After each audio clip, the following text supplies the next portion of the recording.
Welcome to the YouTube channel of chemistry plus. इस video में हम लोग हमारे पीरियोडिक टेबल की स्टार्टिंग के 30 एलिमेंट्स की इलेक्ट्रॉनिक कॉन्फ़िगरेशन लिखना सीखेंगे। किसी भी एलिमेंट की इलेक्ट्रॉनिक कॉन्फ़िगरेशन लिखते हैं उसके लिए देखेंगे सबसे पहले हमें क्या पता होना चाहिए कि हमारे पास जो एस सबशेल होता है उसमें मैक्सिमम 2 इलेक्ट्रॉन्स रह सकते हैं। फिर उसके बाद पी सबशेल में हमारे पास मैक्सिमम 6 इलेक्ट्रॉन्स रह सकते हैं। ऐसे ही डी में मैक्सिमम 10 और एफ में मैक्सिमम 14 इलेक्ट्रॉन्स रह सकते हैं। ठीक है, ये तो बात हुई कि हमारे पास किस सबशेल में कितने मैक्सिमम इलेक्ट्रॉन्स रह सकते हैं। लेकिन अब हमें ये भी तो पता होना चाहिए कि हमारे पास हम कौन से सबशेल में पहले इलेक्ट्रॉन्स फिल करेंगे। ठीक है, उसके लिए हमारे पास एक ट्रिक होती है। हम लोग क्या लिखते हैं, देखो हमें क्या लिखना है, S S P S P S D P S D P S F D P S F D P S. अब इससे हम किस तरीके से बाय हार्ट करते हैं, देखो क्या बोलना है, स्कूल स्कूल। हमें पता है, देखो यहाँ पे एस 2 बार रिपीट हो रहा है, फिर यहाँ पे सेकंड लाइन में 2 वर्ड्स फिर से रिपीट हो रहे हैं, थर्ड लाइन में हमें 3 वर्ड्स याद करना है, उसके बाद ये फिर से रिपीट हो रहे हैं, ऐसे फोर्थ लाइन में 4 वर्ड्स लिख के फिर ये रिपीट हो रहे हैं। तो किस तरीके से याद करना है, school school, public school public school, फिर उसके बाद दिल्ली पब्लिक स्कूल और यहाँ एफ से फिर दिल्ली पब्लिक स्कूल, फिर दिल्ली पब्लिक स्कूल, यानी school school public school Delhi public school फिर दिल्ली पब्लिक स्कूल, फिर दिल्ली पब्लिक स्कूल। इस तरीके से हम लोगों को ये बाय हार्ट कर लेना है।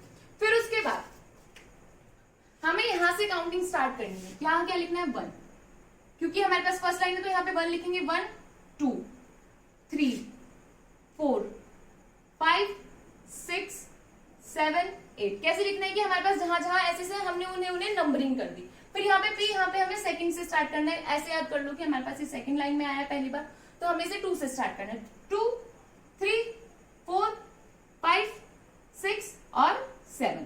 अब डी यहाँ पे 3 4 5 6, फिर उसके बाद यहाँ पे 4 और ये 5। देखो एक्सेप्शंस को छोड़ के आप कहीं भी ये रूल लगाओगे तो ये रूल आपको बिल्कुल सही कॉन्फ़िगरेशन लिख के देगा। आपके पास जो आंसर है वो बिल्कुल करेक्ट आने वाला है। ठीक है, तो आप लोगों को सिर्फ ये लर्न कर लेनी है कि हमें किस तरीके से इस ट्रिक को बाय हार्ट करना है। आप देखो अच्छे से ये बार नोट डाउन कर लो कि हमारे पास कितने मैक्सिमम इलेक्ट्रॉन्स किस सबशेल में रह सकते हैं और हम पहले कौन सा सबशेल फिल करेंगे। यानी यहाँ से हमें क्या पता चल रहा है कि पहले हम सबसे पहले 1s में इलेक्ट्रॉन्स फिल करेंगे, फिर 2s में, फिर 2p में, फिर 3s में, फिर 3p में, फिर 4s में। इस तरीके से हम लोग इलेक्ट्रॉन्स की फिलिंग करते हैं। ठीक है, अब हम क्या करेंगे, 1 से 30 तक के एलिमेंट्स के लिए इस ट्रिक से इलेक्ट्रॉनिक कॉन्फ़िगरेशन लिख के देखेंगे।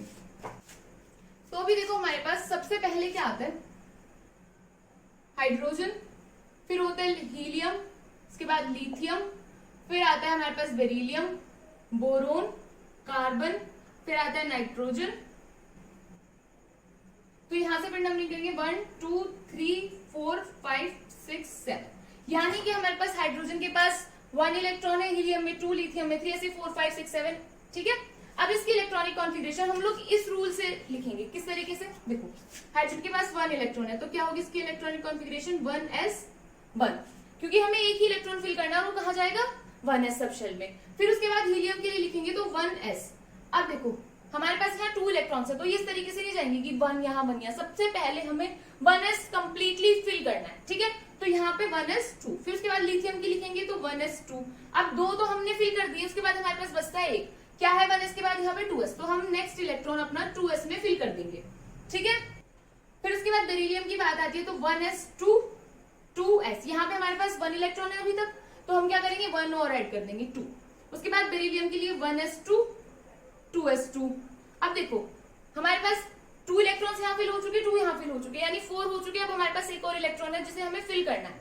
ठीक है, अब हमारे पास क्या यहाँ पे 3 हो जाएंगे, नहीं, क्यों, क्योंकि हमें पता है कि s मैक्सिमम कितने इलेक्ट्रॉन्स रख सकते हैं, 2। हमारे पास s सबशेल में मैक्सिमम 2 ही इलेक्ट्रॉन्स फिल हो सकते हैं। तो अब हम इसे क्या लिखेंगे, कहाँ जाएगा हमारा नेक्स्ट इलेक्ट्रॉन, 2p1 में।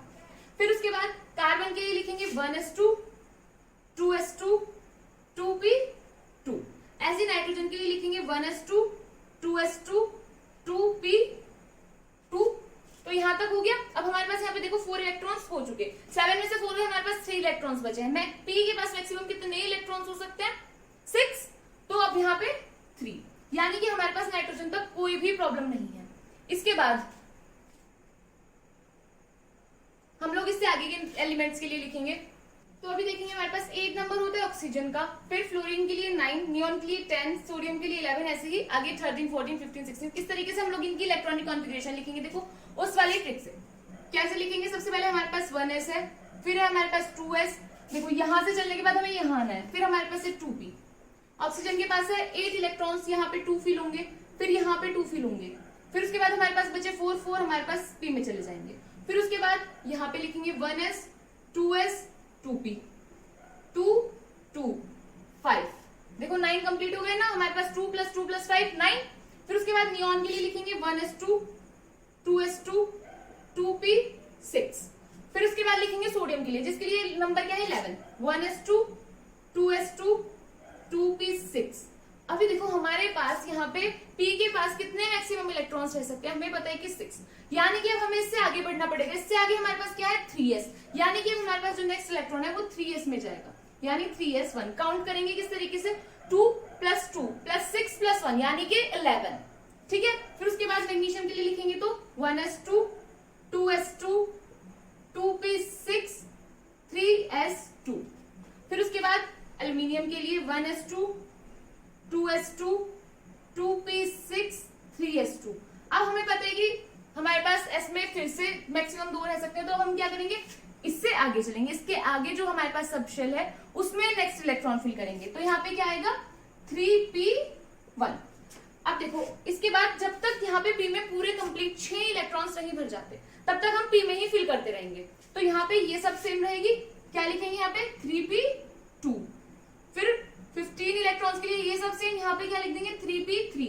ऐसे ही सल्फर के लिए 3p4, पहले की सब ऐसे ही। फिर क्लोरीन के लिए लिखेंगे तो क्या होगी 1s2, 2s2, 2p6, 3s2, 3p, कितने इलेक्ट्रॉन्स होंगे, देखो यहां से हमने लिखा है 1s2, 2s2, 2p6, 3s2, 3p6, 4s2, इस तरीके से फिल कर रहे हैं ना।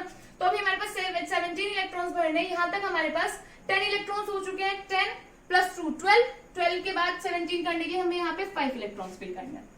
उसके बाद इससे आगे चलेंगे तो हमारे पास आर्गन के लिए 3p6। अब हमारे पास ये वाला जो शेल है वो भी कंप्लीट हो चुका है। फिर उसके बाद हम लोग क्या लिखेंगे, यहां से सेम 3p6 के बाद हमें कहा जाना है, देखो फिर हम 4s में जंप करेंगे। तो 4s में हमारे पास कितने इलेक्ट्रॉन रह सकते हैं, मैक्सिमम 2, हमें कितने फिल करने हैं 1।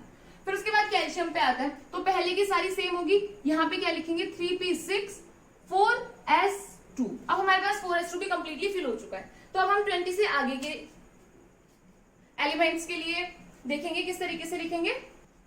तो ऐसे ही अब हम लोग 21 से 30 तक के लिए लिखेंगे।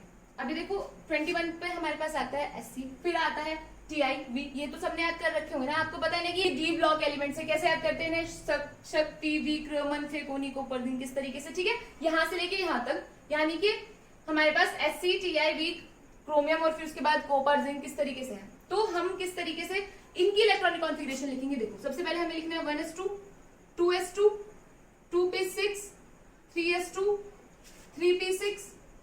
देखो कहां तक आए हम, 1s फिल हो चुका, 2s भी फिल हो चुका, फिर 2p, फिर 3s, फिर 3p, फिर उसके बाद 4s।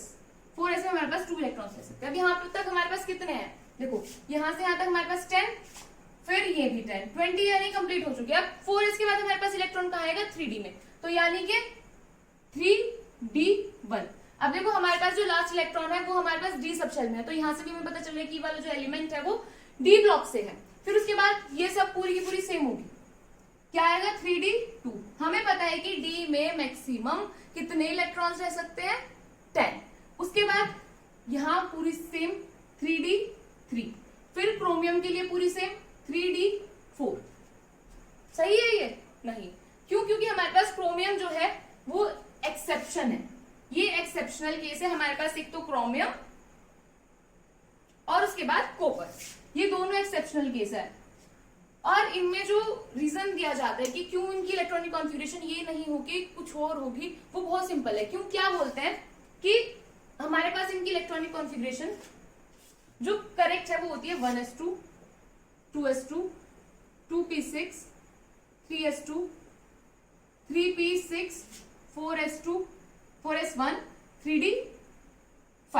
यानी कि होनी क्या चाहिए थी 4s2, 3d4, लेकिन हमारे पास है 4s1 और 3d5। ऐसा क्यों? क्या होता है कि यहाँ पे जो ये 2 इलेक्ट्रॉन्स है और यहाँ पे हमारे पास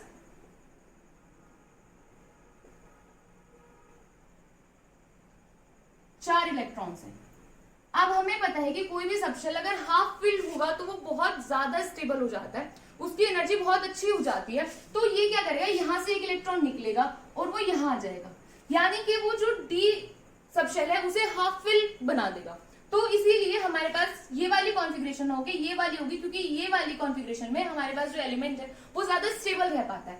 अब अगर इसकी ये कॉन्फ़िगरेशन है तो उसके बाद हमारे पास Mn की क्या कॉन्फ़िगरेशन होगी, तो Mn की कॉन्फ़िगरेशन वही होगी जो हम इस रूल से लिखेंगे, यानी कि 1s2, 2s2, 2p6, 3s2, 3p6, 4s2, 3d5।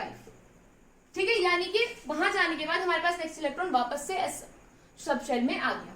फिर उसके बाद Fe के लिए पूरी सेम 3d6 हो जाएगा। फिर उसके बाद देखो यहाँ पे 26 है नंबर, वहां भी 6 है, डी ब्लॉक एलिमेंट्स हैं। फिर उसके बाद कॉपर की लिखेंगे 3d7। फिर उसके बाद लिखेंगे हम निकल की 3d8। फिर उसके बाद वापस कॉपर पे आते हैं। कॉपर फिर से हमारे पास एक्सेप्शन है, क्यों? क्योंकि देखो कॉपर की लास्ट में भी जैसे यहाँ था, क्या होगा, 4s2, 3d9। अब 9 1 2 3 4 5 6 7 8 9। अगर किसी भी तरीके से हमारे पास इस डी को एक इलेक्ट्रॉन और मिल जाए तो ये क्या हो जाएगा, हाईली स्टेबल। तो वो क्या करेगा, एक इलेक्ट्रॉन एस सबशेल से लेके अपने पास कर लेगा, यानी वो क्या कहेगा कि तू अपने पास बाद में इलेक्ट्रॉन लेना, पहले मुझे दे दे, क्योंकि मैं बहुत ज्यादा स्टेबल हो पा रहा हूँ। तो क्या होगा, एक इलेक्ट्रॉन यहाँ से निकल के ये 2 से 1 में कन्वर्ट हो जाएगा और ये 9 से 10 में एक इलेक्ट्रॉन यहाँ पे आ जाएगा। तो जिस तरीके से हमारे पास क्रोमियम में एक्सेप्शन था, ऐसे ही कॉपर में एक्सेप्शन। हमारे पास 30 तक सिर्फ 2 ही एक्सेप्शंस है। देखो बहुत ज्यादा कंफ्यूज नहीं होना कि इलेक्ट्रॉनिक कॉन्फ़िगरेशन के क्वेश्चंस बच्चे छोड़ाते कि कुछ नहीं होता सिवाय एक्सेप्शंस के, ऐसा नहीं है। हमारे पास 30 नंबर तक सिर्फ और सिर्फ 2 ही एक्सेप्शंस हैं। एक्सेप्शन रीजंस के साथ होता है, ठीक है, ऐसे नहीं कि कहीं भी हो जाएंगे। आप लोगों को जो एक्सेप्शनल केसेस है वो अलग से याद कर लेना और बाकी सबके लिए ये वाला रूल फॉलो करना है आगे तक के लिए, ठीक है। अब हम लोग 30 और 29 के लिए लिखेंगे। देखो 1s2, 2s2, 2p6, 3s2, 3p6, 4s1 and 3d10। अब फिर Zn के लिए लिखेंगे तो क्या होगी, 1s2, 2s2, 2p6, 3s2, 3p6, 4s2, 3d10। तो आप लोगों को क्या याद रखना है कि हमारे पास 30 तक 2 एक्सेप्शन है, एक क्रोमियम और एक कॉपर। 20 तक तो कोई भी एक्सेप्शन है नहीं, यानी कि एक नंबर 24 और एक नंबर 29 हमारे पास एक्सेप्शन है। आपके पास हर एक एग्जाम में इलेक्ट्रॉनिक कॉन्फ़िगरेशन से क्वेश्चन पूछे जाते हैं, तो आप लोग अगर इस ट्रिक से फॉलो करेंगे क्वेश्चंस को तो आपका क्वेश्चन डेफिनेटली गलत नहीं होगा। अदरवाइज आप लोग बहुत ज्यादा कंफ्यूज रहते हो कि हम पहले 3s में फिल कर दें या फिर पहले 3d में फिल कर दें, या फिर पहले ऐसे करेंगे, पहले 1s में कर देंगे, फिर 2s 2p में, फिर उसके बाद सारे 3 वाले फिल कर देंगे, फिर 4 वाले फिल कर देंगे। नहीं, आप लोगों को हमेशा यही रूल फॉलो करना है। आई होप आप लोगों को इतनी इलेक्ट्रॉनिक कॉन्फ़िगरेशन अच्छे से समझ आ गई होगी, वीडियो आप लोगों के लिए हेल्पफुल रही होगी। Thank you so much for watching the video.